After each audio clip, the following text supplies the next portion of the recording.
Hey everyone, welcome back to the channel. If you're new here, make sure to hit that subscribe button. In today's video, I wanted to show you guys a common fault on BMW headlights when they stop working and all the LEDs stop working.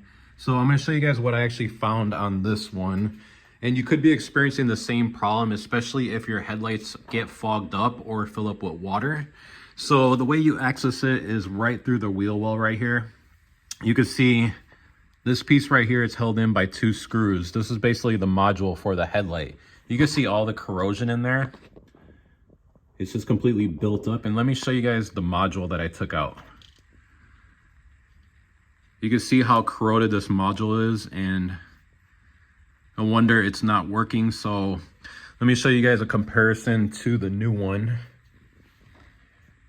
There's the new one and there's the old one. So if you guys have an issue where your headlight's not working, it's more than likely the module got corroded with water or moisture. It's a quick, easy fix. I think I picked this one up on Amazon for around $30 or $40 to replace it.